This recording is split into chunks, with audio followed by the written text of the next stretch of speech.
Okay, hold on. We're live. All right, everyone. Welcome to another Wolfram Institute live science stream. We're continuing our conversation with our recently onboarded fellow Richard on the moduli space of causal graphs. So Richard is exploring what is a somewhat complicated study that involves experimental, theoretical, and general kind of functional advances. So there are many fronts along which this project is progressing, and Richard is tending to several of those. So hopefully Richard has a kind of a nice curated notebook, and we can look through everything that he's been doing over the past few days since we met last time. So Richard, without further babbling on my part, why don't we dive right in? All right. I have three nicely formatted notebooks. They contain no temporary code. They have headings and everything. So wonderful. Yeah. Okay. And so it's really just the two approaches. And let's get into it now. So share screen. Screen. There we go. See that? Okay. Cool. So we have the graph edit distance work and the manifold sprinkling work. Great. So let's jump into the graph edit distance. And all of these are on our Colab thing. So ignore the initialization stuff. I can hide those cells. So enumerated, up to isomorphism, a bunch of Wolfram rules with a given signature just to get something. And then left my laptop overnight computing the pairwise distances for this big set of them for every subset of those, and then we get this, and then we get these. These are just for some visual thing, but obviously they're kind of useless. This is the actual distance matrix of the edges of this graph. Are you computing distance matrix over reduced causal graphs, or just closed ones, or just the ones you get? I just take just the ones I get, but I do this simple graph thing because otherwise I can't use isomorphic graph Q. That's the only thing I do. But you don't reduce it. I don't reduce them in any ways. All I'm doing is filtering for the empty graphs if I ever get one. Or empty in terms of no edges. Sometimes you just get a single vertex, and I'm converting them to simple purely because this isomorphic graph Q. But also, we don't really in this study. I don't think we really care so much about multi edges, but we can deal with that question if there's any. But I any. would still try to try with the reduced versions. Okay. Because they are more appropriate for the causal graph. Either reduce it or close it, not in between. Oh, I see. Like the transitive closure of the causal graphs, right? Transitive reduction or closure. Okay. Cool. I will take note of that. That's something to try. Transitive reduction of those. Yep. So we got reduced CGs. Okay, so then left it overnight computing this because it took a while. I get this big set of minimum cost edit distances between the graphs. This is the final matrix, distance matrix for that graph. And then I do this. I minimize the edge length discrepancies to get, and I have a reference which I put in the Colab, which does this graph embedding with an exponential term. So it's where is it here? So we have this exp alpha, which in the paper they empirically compute at 9. It sort of like penalizes points far away more than closer points or something like that. So the where's the other embedding? This one without edges, should I even risk? This one shouldn't have edges. I saved it without, but you end up with points over the top of each other. This kind of gives them a bit more for visualization purposes. So what I would like to do with this graph is actually have a little. I can't even find the terminology for this, where you have a kind of I call it like a breakout. So we have like we have the causal graphs and then some sort of indication that one of these vertices corresponds to a causal graph. So that we can, render a call out. Okay, I was calling it a breakout. Cool. Okay, so we have call outs on this visualization. I think would be quite nice. Yeah. So you would have like a call out here and here, saying, "Oh, look, these causal graphs are very similar," and then we have maybe two over here saying like these are similar, but they are pairwise very different from that other pair. something like that. So we'd have like 4 sort of call outs on this, I think would be a nice visual And demonstration. you could probably apply tooltips as well, which a call out is actually a permanent image. If you wanted to just inspect it, you could use tooltips and it wouldn't appear in some final exported image, but you could at least export that in the notebook. I tried asking ChatGPT for help, but it was useless. But Nick is better than ChatGPT. Yeah, I should have just sent you a message, but I think it was like stupid late or something. But for if we do put this on the web, it would be nice to have somehow, but I don't know if we have the facilities to do this. To have like a dynamic thing where on hover we would have the call outs. So you would be able to actually kind of move I think Cloud supports it. Cloud can support it supports tooltips. Okay. Sure. Okay. Cool. And actually this is the where the edge lengths are minimized, but without that exponential term. So you see it's a bit more crowded. You have a lot of things on top of each other. So it's not so good for a sort of visual exposition. But that's really the long and short of that. So yeah, using the pairwise multi-dimensional scaling to embed these distances. And yeah, I thought a bit more about the theory behind this. It's like, as you keep adding causal graphs, essentially you can use the distances as a vector for each causal graph, because all you're doing is adding another component. Every time you add a causal graph, you're adding another component onto every pre-existing causal graph. And so you're defining a unique coordinate for each causal graph. So it's like this embedding is really only for visualization purposes. We already have a notion of a space, and the space is defined by the relative minimum cost edit distances from your graph. Although will they be unique? Yeah, they should be. I think there's some kind of diagonalization sort of. What do you mean when you say we already have a space? What's the space we already have? So for each causal graph, you have the edit distance to every other, and that is a kind of vector of distances, integer components, but they define like a unique sort of coordinate for that causal graph within the set that you have. And every time you add another one, you're extending that vector more and more and more. And you can imagine doing that sort of up to infinity. You would have these infinite dimensional vectors, and each component is the pairwise distance to the others. And it carries over nicely to the graphon case where the causal graphs themselves are going infinite, because we have that, which again, I pasted into the Colab that, is it wise to do this on stream Colab? Let's see, it should be here. Where did it go? I don't think anyone's ever seen our internal suite before. I put the cut metric equation. It's like an integral over every permutation of these bijections inside the graphon. And anyway, there's a nice analogy between the finite case and the infinite case for both the number of causal graphs and the growth of the graphs themselves. So that's what I did, and yeah, this is just showing the histogram of they should all be around 1, meaning that we've embedded the lengths correctly, but you cannot perfectly embed because of what we discussed, triangle inequality and so forth. Even as you add more dimensions, that's why you have to go to non-Euclidean space, and so that's what this embedding is doing. And I have a reference. It's actually a Wolfram press or Wolf. I put it in here. Mathematica journal. It's graphical representation of proximity measures, and this has these. Where is it? I probably still have it open. Maybe Zand. Yeah, Zand. And it has. It's got like this classical sort of cities example, and like there's your United States cities, and they're embedding them, and then it discusses the non-Euclidean case, and I just took that and used that, or wrote my own, and you can play with this alpha factor, but yeah, that's that, and I think it would make a nice little interactive. So this is largely for expository purposes, right?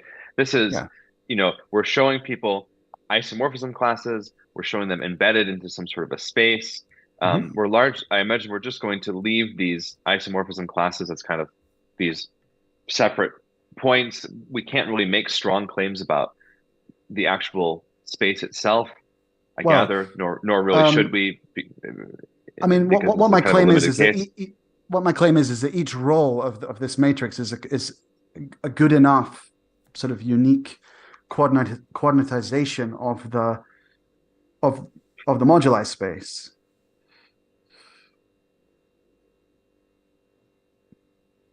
It's unique. I mean, it's unique. I mean, you have this diagonal across the middle that ensures that it's unique anyway. But you know, every causal graph has its own place in this vector space purely by the fact that you can say it's this far from this one, it's this far from that one, this far from and that's enough. Yeah, exactly. So it's I think it will make a nice visualization if we can make it interactive. That was the idea. And the nonlinear non-Euclidean thing is, we don't even need to talk about that. That's in that. I would add it as a footnote, probably. Yeah. As a visualization with callouts, probably without the number labels. I should have removed those. It was purely there so I could go to that list and say, okay, 1, 27, 87. But I did it for a smaller set, by the way. I didn't do it for this set. I did it for a way smaller set. I did it for like a set of like 15 or 20, and I looked and it was quite fun. You're like, okay, those are the same, these are different. And yeah, it's nice. This little neighborhood that all of these graphs will be very similar but different. And as you plot a journey through this space, you're kind of modifying your causal graph from one to the other in a purely constructive way. Yeah. Great. Yeah. This is a very good initial example. The neighborhood structure. Yeah. As you're moving around, you're sort of exploring the variations in a cluster. So if there's the manifold sprinkling stuff, but if you guys want to say anything about this or whatever, we could do. Well, I guess so I just have a few questions. If we can go back to the beginning, do you place some sort of cap on the causal graphs that you generated? What was the cap in the beginning? Oh, so did you just run it for five steps? And actually, what I should do is include step 1, 2, 3. This is what I mean about reusing results, because it's kind of wasteful to run the Wolfram model for 1 step, 2, 3, 4, 5. It'd be nice to be able to have it spit out the causal graph at step 1, 2, 3, 4, 5. That would be very useful for what I'm doing, rather than having to run Wolfram model again. But anyway, yeah. Can we use like an echo or something to get those intermediate results, or something like an echo? What can we do? Like a sow and reap. Or some kind of thing like that, right? Inside of the code, sure. I'm not sure how you would do it without getting into the actual code of this function. I don't think there's an option. No. Yeah. But it's not too bad. It's only 5 steps, and but it means you're adding extra. Well, but anyway, generating these. You can kind of do it manually. Wolfram model can output the events. If you run it for 5 steps, you can just trim the events and reconstruct the causal graph. I was thinking that, but I didn't want to make any false or wrong assumptions. If I know the step number at which the events happened, then yeah. Yeah, there's also information. When you can run the evolution once, and there's a bunch of properties you can ask for it. Right. What are the events? What are the indices of a hyperedge they destroying and creating, and so on. And what was the step, and so on. That they hard. Okay. Yeah. The other question is, so we've chosen a particular rule. No, signature. It's a set of rules. Enumerate rules. Okay. Enumerate them. Yeah. So, are we confident that this list includes all causal graphs that we can obtain that? No. I mean, it's from a fixed initial state. So we're not exploring over initial state space in this study, but we can. It just becomes prohibitive. Like, we would need to use some cloud resources, because this left my laptop just doing the pairwise edit distances was just sitting there like for how crazy. Long? Overnight. I don't know. And Okay. I should have done an absolute time thing on it, but no, I didn't. No, But it was this approach is a little bit redundant. If you actually want to generate a bunch of causal graphs from some rule or whatever, you don't have to use the rewriting, right? You maybe what would be the actual metric space of causal graphs that's just of all of them, right? Generated by some classical sequential growth, for example. If you're just adding event, and you're connecting it causally to all the previous events, right? Just generate. That's very much like, yeah. You can solve it more easily. You can track the actual edit distance, because when you're adding an event, you're in a way editing it, right? So I need to switch to my headphones. Sorry.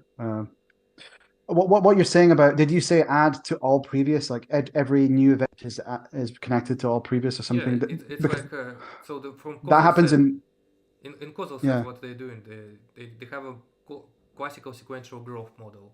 They start with the one event, with a single one, and then you add one event either in parallel or you connect it causally to a previous one. So if you remember in the graphon literature that some of the graphons are sort of made from that construction, actually. Some of the simple examples are made exactly from that construction. A graph where each vertex connects to, all previous. Anyway. Yeah, but you can parameterize what would be the probability of connecting your event to each of the previous ones. So you can give a model or parameterize it by just as numbers, some second set of numbers.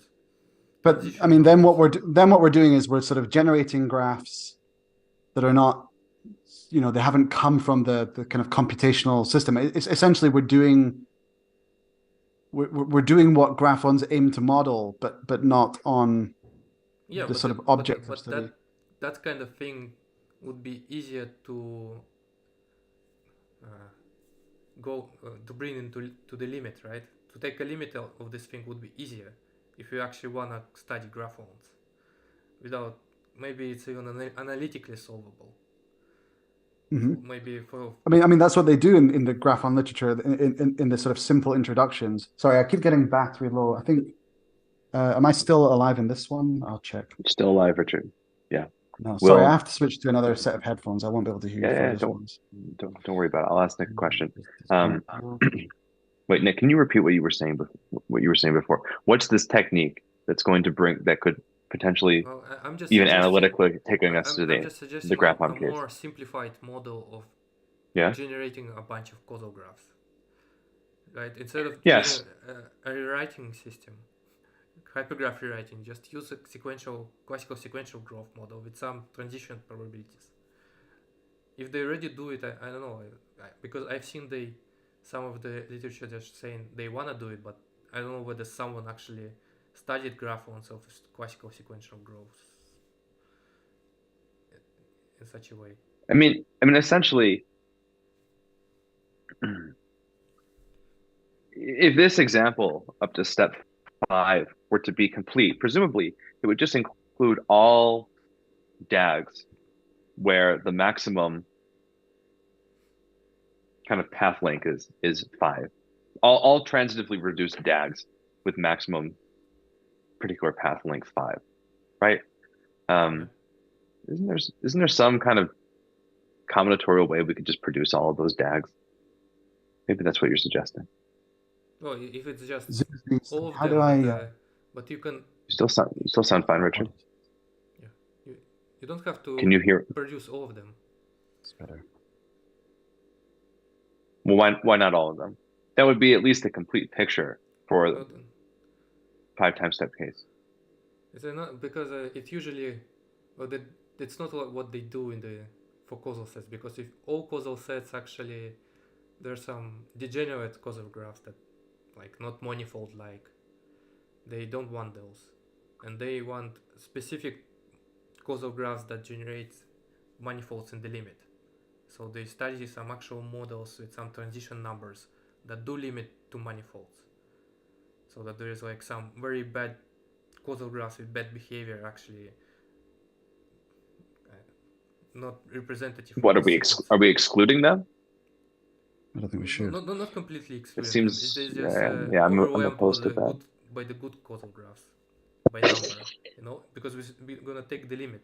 We just want to make sure that those bad causal graphs are much happen in much smaller amount, a small number. But these are causal graphs that you would get, for instance, from a rewrite system, right? But it's like we could technically much harder to generate it using a rewrite system. But is it possible? And it's definitely not analytically solvable. But maybe we can do something that is to actually get some limit of some nice model of this with some transition numbers using computation of distances, right? Not just like an adjacency matrix or whatever, this edit distance idea, and take a limit of that. And because when you just sequentially growing your causal graphs, you kind of already know how your edit is. You're introducing an edit manually, so you don't have to compute with some very complicated algorithm. What's the edit that you're introducing manually in the sequential growth model? You're just adding one vertex and connecting it. That's from itself. It's So you would have like a path through this space that I've defined. That's like a single Wolfram model, rule initial state pair would have like a kind of path through this space.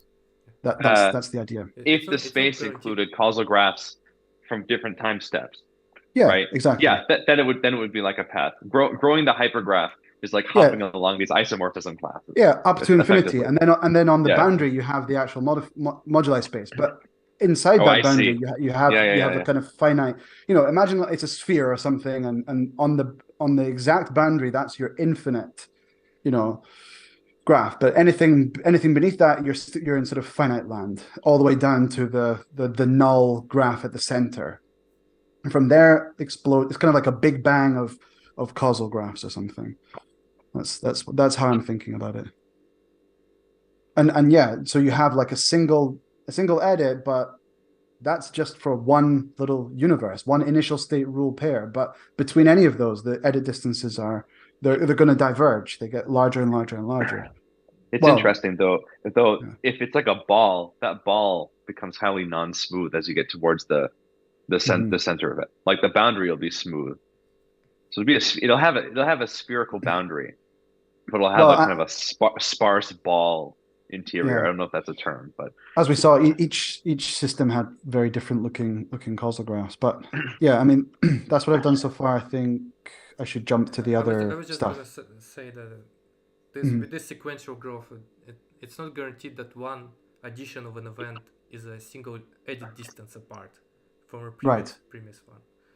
Right? Mm-hmm. But maybe there's a better way of computing an actual edit distance if you know the previous one and that you're just adding a single event, right, with some probability connected to all the previous ones. Well, go ahead. You should be able to know, or you should be able to restrict your search because the graphs have a huge intersection. So you don't need this general algorithm which is using A star or whatever to search over all. I was actually thinking exactly. So there'll be a much nicer way of doing it when the graphs are they share a lot of commonality. Yeah. I still don't understand how the growth model affords these analytic benefits. How do you propose we analytically? I don't want to say continue, but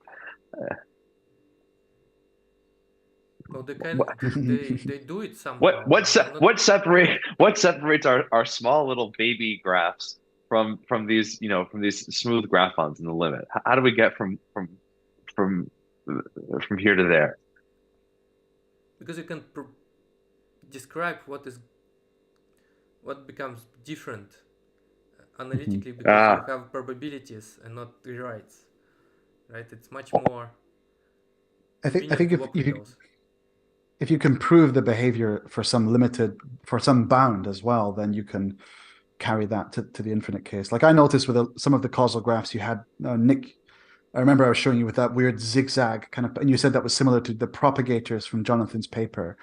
it looked like, after a certain amount of steps, there wasn't any kind of interesting new behavior, and you could probably prove that no new behavior would on the causal graph scale would come in. It's not related to propagators. Propagators are just basically can be described by any causal graph using its causal matrix or its link matrix.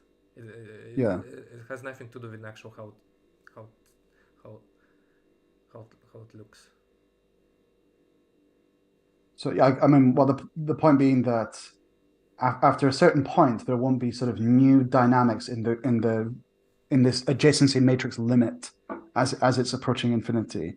Yeah, it's the spectral analysis of that is what's interesting. Right.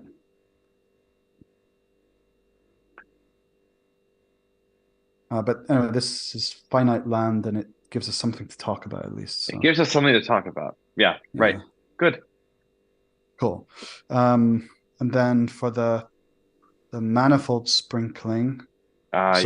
Okay. It goes like this. It goes sample increasingly large states graph from a curved manifold. Sample the edge density from the curved manifold. So that's basically sort of computing you're essentially aggregating these samples from the above, and you form something that's a bit more continuous, and it sort of looks like this. And now we fit a model or estimate a model of the graphon. So for that, you can just kind of ignore. It's essentially I've just defined the model. I used like a bit of intuition, so there's some kind of inductive bias in that we know that if you perform some sort of affine transformation, you can rotate things into a nicer space and then make a polynomial out of that and whatever. So I've done that, and you get these values which go back into the affine transformation and some coefficients that just help.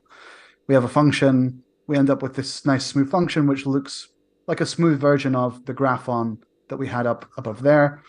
Yes. And then we now sample that, and we go back to step one basically. So now we're sampling the smooth graphon, and we can go up to the infinite case if that makes sense, because now we can just sample as many points from this finer and finer from this smooth function that we've fit. But we'll get the same thing in the limit, right? Yeah.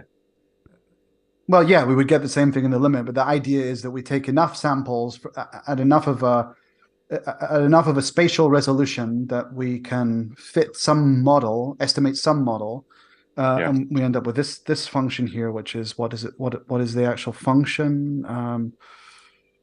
What is the function if I just take this off and do that? It's like, again, it's like, some polynomial with, you do some affine transformation, and it's just some sort of multivariable polynomial that's been fit to the data. That's just for this. That's for the non-parametrized manifold case. And so what I've just finished before. I do have a quick. Okay. Go ahead. Okay, and for the parametrized manifold case, we have a manifold where I've just taken one of the exponents of this manifold and allowed it to vary. So we end up with this sort of family of adjacency matrices as one varies the exponent here from 0 or from whatever, from close to 0 to 4. And you can see that there's some variability, like they look different all the way up to here. I get my data. It's the same trick again, but in 3 dimensions, affine transformation, some multivariable polynomial, fine fit, and then now we get I also just do, like, for good measure, although the chance of 2 random real numbers landing on each other is very small. If x is y 0, so we get the diagonal, right? But yeah, these are the graphon functions. So this is you can sample from this, but for the previous case, when you have distance matrix, can you actually sample from that previous one, from the previous approach, when you have a distance matrix? Yeah, I mean, that's what I do at the end. You did sample. Sorry. Well, what do you mean sample from? Like, as in? Well, an actual causal graph. No, I'm not fitting a model to these causal graphs because there's too much diversity in the. So to come up with a general, this is the whole sparse versus dense, problem. That in the sparse case, there's a lot of complexity, and a links to a lot of talks in the collab where you can see that the level of treatment they have to make. The whole approach that we do some limit of the distance matrix. That's what we're doing, right? Instead of an adjacency. Well, or we just the distance. To actually come up the limit of this. The limit of this matrix exists, of course, but that's And as I'm saying, as we add more and more causal graphs to this, so you can keep adding causal graphs. This goes to infinity, but you have to somehow order them for it to become a graphon. So that's a separate issue. But for a given causal graph, you can grow it and you can look at the limit of the adjacency matrix. For the manifolds, we can sprinkle on those manifolds n points, and we can grow that number of points, right? So that's what we're looking at here. This was like a separate study, which was basically like because the nice thing about the sprinklings on the manifolds is that they are dense enough, or they're dense enough to model with sort of simple functions. Whereas if you look at causal graphs for the substitution systems, they have all that fractal structure, which is why I was looking at Kronecker, infinite sort of iterated Kronecker or whatever. But to hope to capture the diversity in all the set of all possible causal graphs is like trying to say, let's form a geometry of universal computation. It's just not going to happen in a year's fellowship kind of thing. Do you know what I mean? We can't turn sort of universal computation into some sort of smooth geometric treatment in that way. So we have to pick and choose our battles is sort of what's happening, I think. My question is, if we look at the graphons that you showed at the bottom, I think of this notebook. No, it's probably this one. That one, yeah. This is the graphon that's a three-dimensional graphon. It's like we have the graphon, although the graphons are symmetric, but we also have this parameter of the manifold. So we're able to say, like, given a manifold with this single variable, it's the most interesting. Yeah, I could have thought of some other ways of having a variable manifold, but I'm just changing this exponent on the x term. So yeah, it's now a function in three variables, and you can sample from it like this, and then you get, if you squint your eyes, you'll see that these are exactly the process which is generating these. And yeah. So you're saying this image right here, I shouldn't treat this as 10 different graphons. This is one three-dimensional graphon. I mean, the only comment I was going to make is something that I still don't understand how we're going to approach this is, let's say we're forming, some moduli space of these graphons. I mean, we'll have to have metrics and things, which is part of why we're using graphons to gather in the first place. But these things are not terribly dissimilar from one another. Like topologically, they're not dissimilar from one another, for instance. And it's not clear to me how. It's not clear to me how. Like, for instance, are we going to actually find graphons that have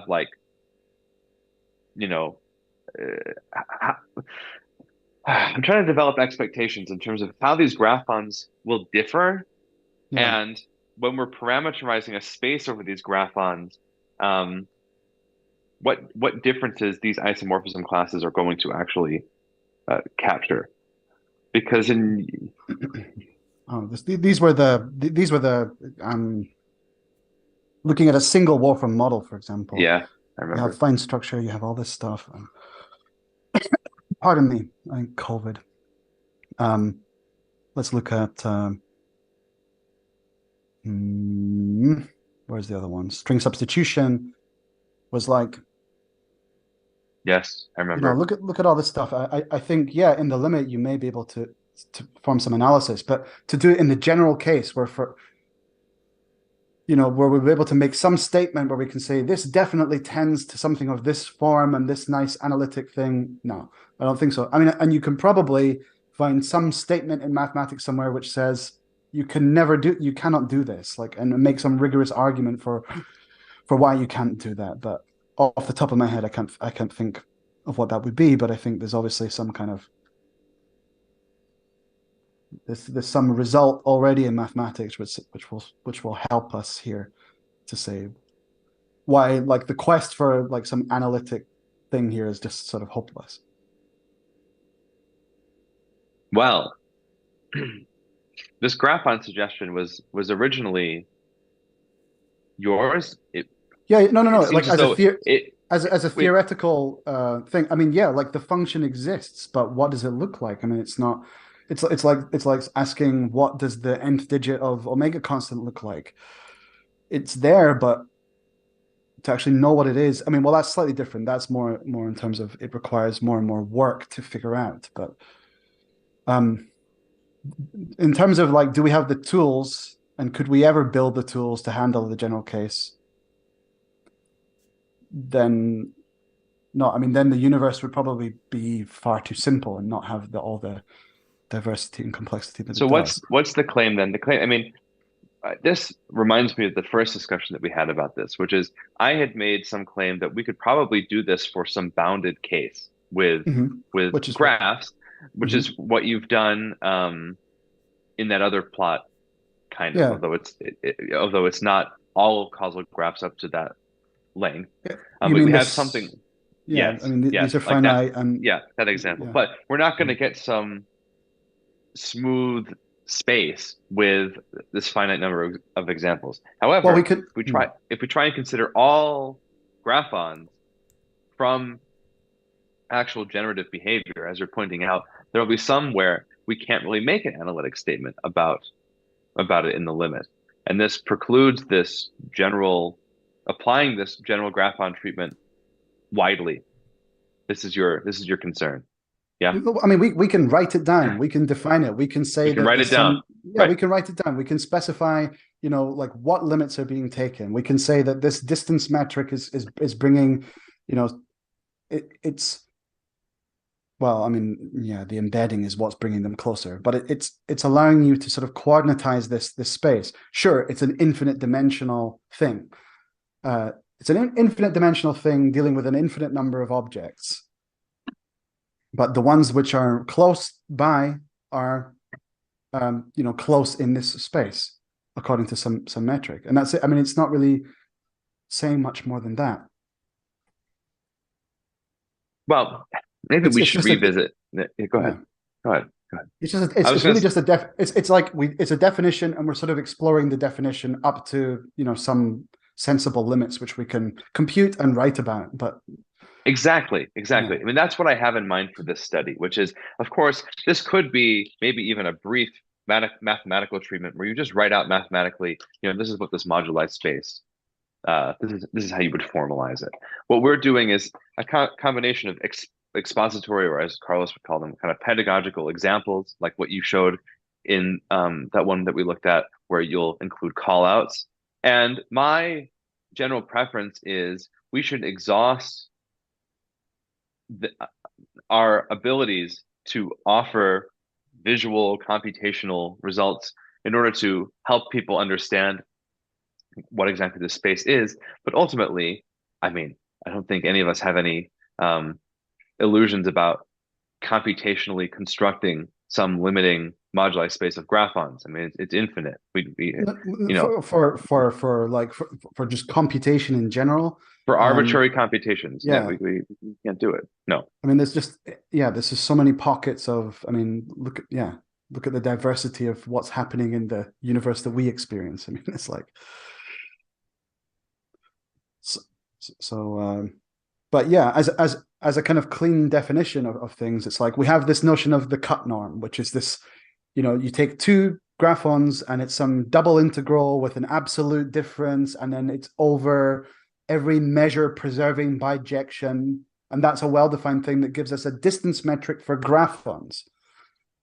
And then in this sort of infinite space of graphons, we have this idea that we now have a infinite vector of these pairwise distances of every graphon to every other possible graphon in this computational space. So it's a way of locating that, any given graphon in that infinite space of causal graph. We should just call them causal graphons. Yeah, why not? Yeah. C graphons, whatever. Yeah. Yeah.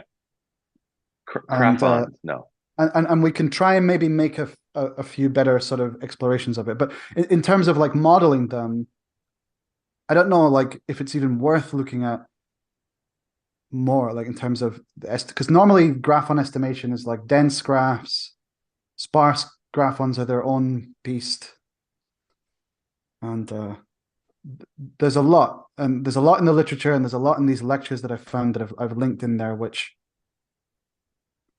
we should all go over so that we're all sort of on the same page. But I can go over them and extract some of the useful points that might be worth including in our discussion.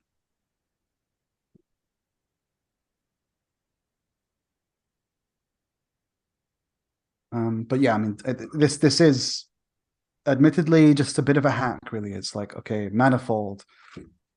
It's a space of manifolds. We sample from it. We fit some function. Now we just sample from that function to show that we can go back to finite manifolds. It's a trick. Yeah. It's not a terrible trick. I think, okay, for viewers, I'll say Richard has a somewhat pessimistic tone here, but no. This is the man has kind of done rather quickly much of what I asked him to do, and so now the question is, well, now that we've done all that, what's the next step for this study? Because you've executed it quite swiftly. I mean, I guess some things to think about are there special cases where we could computationally illustrate or even more formally describe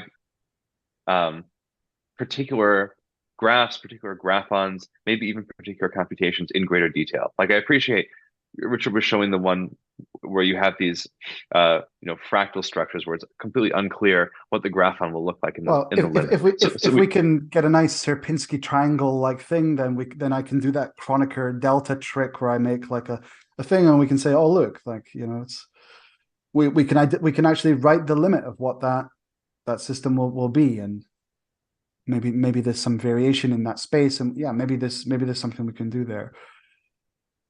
Well, can we approximate a limit? Were you suggesting that we can't approximate a limit for this? But then the functions matrix end up looking really weird. Like the functions end up looking like, let's look at the bitwise, and that doesn't really make sense in the infinite case. So it's like, do you see what I mean? It's like, okay, if this was like some Sierpinski triangle thing, then you can do it with sort of like bitwise operations on the variables.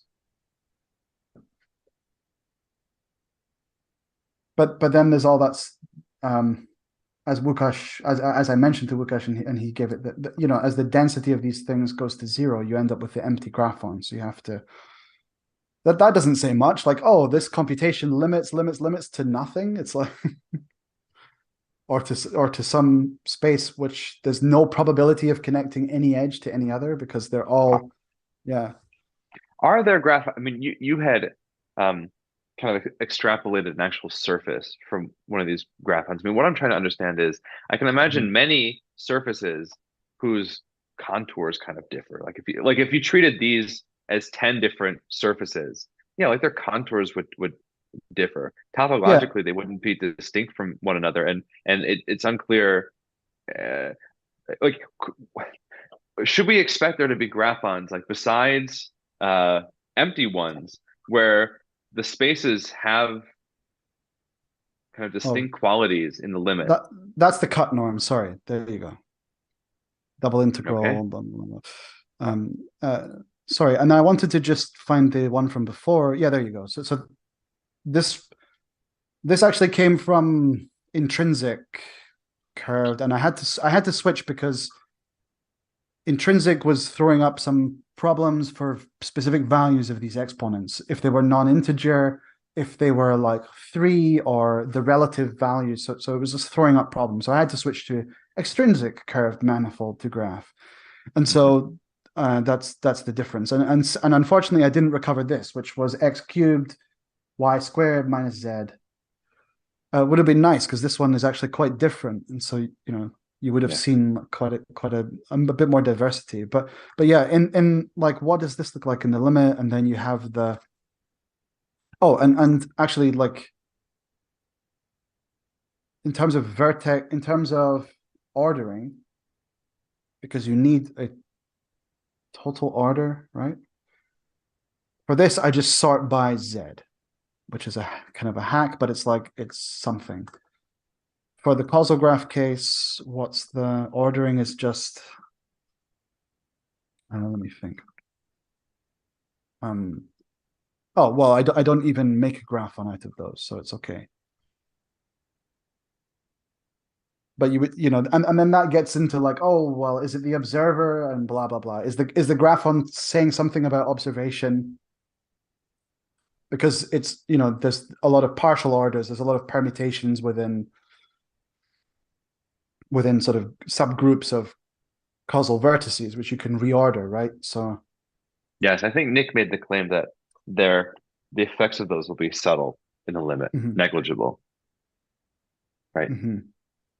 Nick, that is discussed in some of the works that I looked at. It's talking about sort of. It's just in the intuition. I don't know, but yeah. Did I mention this it? Is Nick. This is all intuition. I think it's in this talk or one of these where it's talking about permutations over sort of partitions of the graph, and Nick, do you have an opinion on, if we go back to that Sierpinski? All right, matrix, this is Nick. Do you have any opinion on our ability to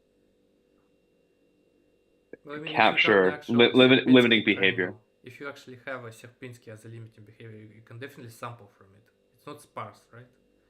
You can. Well, the problem is that did Łukasz call it the measure, or I forget, but I showed an example. Let me just pull up the Chroniker. What he was saying was nice, actually, and it was a good thing. I remember it.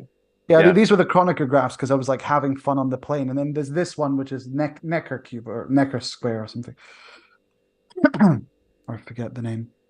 But this will also limit to the empty graphon unless you, what was he saying? Unless you change the amount that the sizes of these at each level down is what essentially what Łukasz was saying, I think.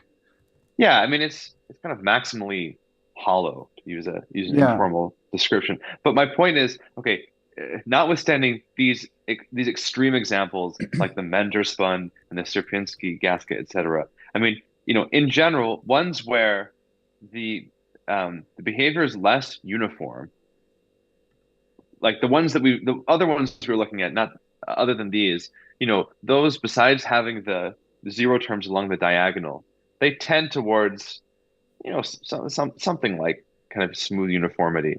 Are there no tricks or tools that we can use to, besides these examples, where, if it's an actual fractal, okay, it could limit towards empty graphon. What about one where there's just some big hole in it, or there are holes and they're kind of emerging, some of them are getting smoothed out? Like if you have a rule set that's capable of like universal computation, there must be some input that's going to just create, endless complexity, right? So I don't know what you do in that case. I'm trying to think of an example. Or will you always have some kind of recurrence like that you can grab hold of? I mean, it really depends on, like if the rule set is capable of universality, and then what the input is doing. Because you could put, for example, like when I was playing with what is it, let me just remember. I was playing around with tetration and so forth in like the lambda calculus, and you can do this. What was the name again? It's not like hyperfunction, but where it just keeps growing and growing up to Knuth arrow and more and more and more. And it's just like,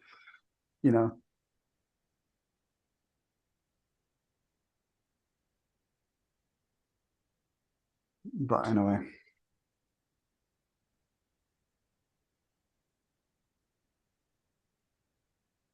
Let me put it this way. I mean, one thing that I still struggle with is understanding how exactly we would define isomorphism classes of graphons. Like if you have two graphons and you like swap, two entries in the array plot or something. I mean, if it's taken in the limit, are these things distinct? What's actually making the graphons distinct from one another? I guess that's a starting question. Okay, we're going back to cut metric. Yeah, and okay. So I think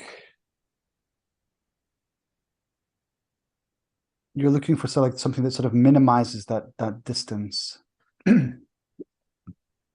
So to belong to the isomorphism class would be the sort of the minimum of this function given graphon A to all others. But then their vectors would just be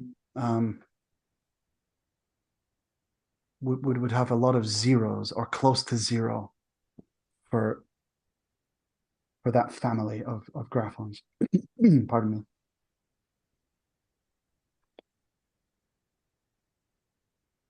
So around some sort of region in this causal graphon space, you have a lot of vectors which sort of share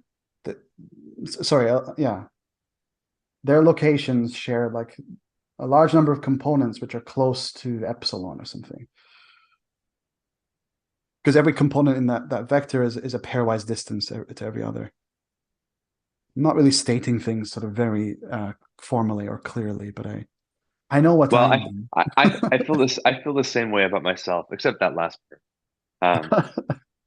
I mean, I think the first thing is Richard has done a lot of nice computational work. I think the next thing is to make some decisions regarding what we're going to formalize mathematically, what we're going to try and illustrate for the benefit of the reader, and to what degree we're going to undertake this kind of middle case where it's not quite just exposition for its own sake.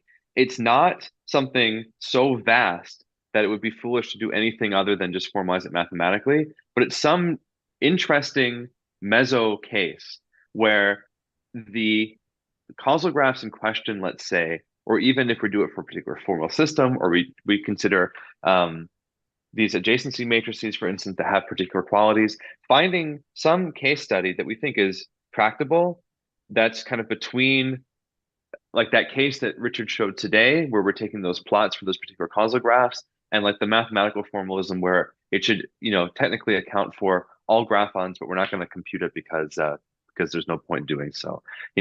I would say let's try and identify some case studies like that, because if hypothetically, for instance, we can't find case studies like that, then we have effectively this leap from here's the general idea, here's some very simple examples, let's show you some examples of graphons in the limit, this is how one would construct the moduli space, and we don't really know exactly what the properties of those moduli space are. That's one final thing, which I agree. Yeah. I doubt any of us have really investigated yet, which is it's not obvious to me how various known moduli spaces have actually been computed. Like, just to give you an example, like people who do mathematical physics or string theory are very interested in moduli spaces of stable maps. And many of these are this is work that's still being done. It's not like moduli spaces are always easy to compute, and so neither are Feynman integrals or Feynman graphons. Yeah, right. Okay, right. So look, we're only a few weeks into this study. Obviously, if we just said, well, you can imagine there's some moduli space like this, it's composed of graphons, and here are some simple examples where we show you, isomorphism classes of small causal graphs, and you can kind of use your imagination to fill in the rest. It would be an okay, somewhat weak study. Like, we could probably, if we had to wrap this up in 2 weeks, produce a kind of a weak, somewhat okay study. But we have more time than that.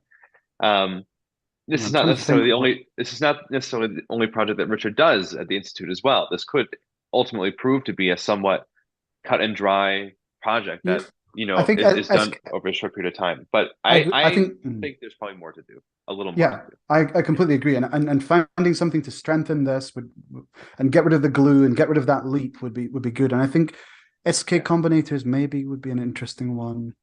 I don't know why that just leapt at me, because it's possible to encode functions there that we understand from a kind of programmatic perspective, right? We know that we're talking about something that we have some kind of grasp on what's going on. Whereas like a Wolfram model, we don't really know what they correspond. It's just a thing, or a substitution system. It's like, I mean, what are the properties of combinators that are nice, like that they're confluent, or what is it about them that? But they're not. I mean, they're. Multi-way. I meant like multi-way. So that might not be relevant in this case. Well, yeah, the multi-way thing with combinators is tricky because even if you have the non-terminating, but we do want non-terminating.